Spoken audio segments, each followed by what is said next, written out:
നമ്മുടെ ജീവിതത്തിൽ മറച്ചു വെക്കേണ്ട 4 കാര്യങ്ങൾ മറ്റുള്ള ആളുകളോട് ഇത് സംവദിക്കുവാനോ പറയുവാനോ ഇതുമായി ബന്ധപ്പെട്ടുകൊണ്ട് അഭിപ്രായങ്ങൾ നടത്തുവാനോ പാടില്ല. ഒരു മുഅ്മിനായ മനുഷ്യനെ സംബന്ധിച്ചിടത്തോളം അതാണ് ഏറ്റവും നല്ലത് എന്ന് ഇമ്മത്തുകൾ പഠിപ്പിക്കുകയാണ്.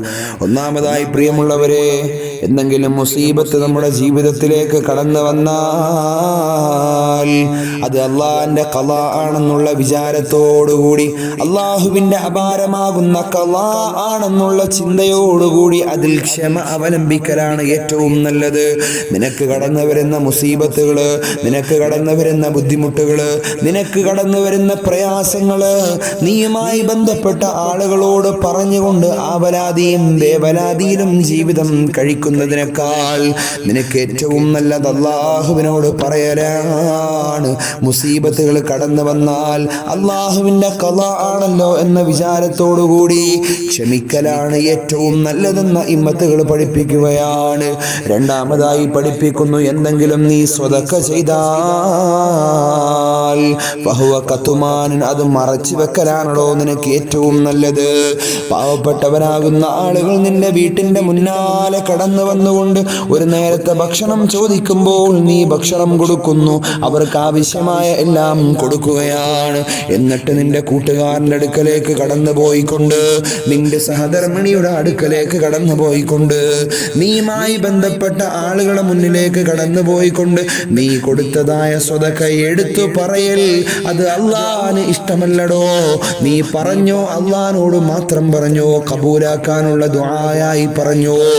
സ്വതക്ക കൊടുത്താൽ ആരോടും പറയണ്ട, അത് മറച്ചു വെക്കലാണ് ഏറ്റവും നല്ലത്.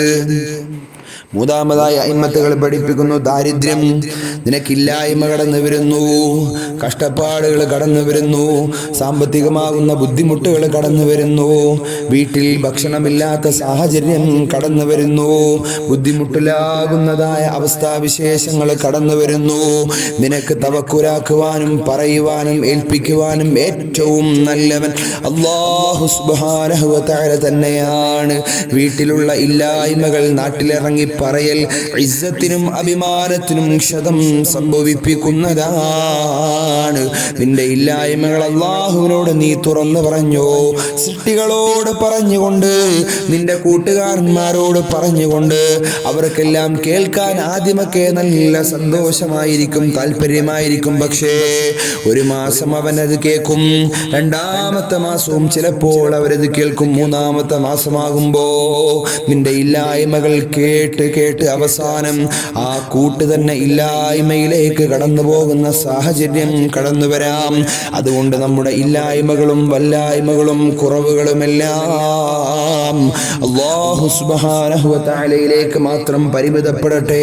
നാലാമതായ ഇമ്മത്തുകൾ പഠിപ്പിക്കുകയാണ്, വേദനകളും ദുഃഖങ്ങളും രോഗങ്ങളും അല്ലാഹു സുബ്ഹാനഹു വ തആലയോട് പറഞ്ഞു, സൃഷ്ടികളോട് നീ പറയേണ്ട ആവശ്യമില്ല. അപ്പോൾ നമ്മൾ വിചാരിക്കും, സൃഷ്ടികളോട് പറഞ്ഞില്ലെങ്കിൽ പിന്നെ എങ്ങനെ ഡോക്ടറെ പോയി കണ്ട് അദ്ദേഹത്തെ കാര്യങ്ങൾ പറയണ്ടേ, അല്ലെങ്കിൽ എനിക്ക് വയ്യാതെ വീട്ടിൽ കിടക്കുമ്പോൾ നമ്മുടെ വീട്ടുകാരോട് കാര്യങ്ങൾ പറയണ്ടേ? അതല്ല ഇവിടെ പ്രതിപാദിക്കുന്നത് പ്രിയമുള്ള മുഅ്മിനീങ്ങളെ.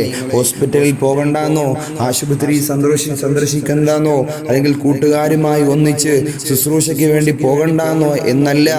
രോഗങ്ങൾ ഇങ്ങനെ തുടരെ കടന്നു വരുമ്പോൾ നമ്മളെ ബന്ധപ്പെട്ടവരുമായി, അല്ലെങ്കിൽ കൂട്ടുകുടുംബവുമായി, കൂട്ടുകാരുമായി, അല്ലെങ്കിൽ നമ്മുടെ സ്വന്തം സഹധർമ്മിണിയുമായി ഈ രോഗങ്ങളുടെ കാരണങ്ങൾ ഇങ്ങനെ തുടരെ പങ്കുവെക്കുമ്പോൾ അവർക്ക് ചിലപ്പോൾ ഒരു ഈർഷ്യതയുണ്ടാവാൻ കാരണമാകും, ഒരു വിരസത, ഒരു വിരക്തി ഉണ്ടാകാൻ കാരണമാകും. അതുകൊണ്ട് രോഗങ്ങളെല്ലാം നമ്മുടെ സ്വയമേ അല്ലാഹു സുബ്ഹാനഹു വ തആലയിലേക്ക് തവക്കുലാക്കിൻ, അല്ലാഹു സുബ്ഹാനഹു വ തആലയിലേക്ക് നമ്മൾ പറയിൻ, അല്ലാഹു സുബ്ഹാനഹു വ തആല അത് ശിഫാ നൽകും എന്നുള്ള ഉത്തമമായ വിശ്വാസത്തോടുകൂടി ഈ പറയപ്പെട്ട 4 കാര്യങ്ങൾ പ്രിയമുള്ള മുഅ്മിനീങ്ങളെ നാട്ടുകാരോടോ വീട്ടുകാരോടോ ആളുകളോടോ പറയരുത്. അള്ളാഹു മനസ്സിലാക്കാനുള്ള തൗഫീഖ് നൽകി അനുഗ്രഹിക്കുമാറാകട്ടെ.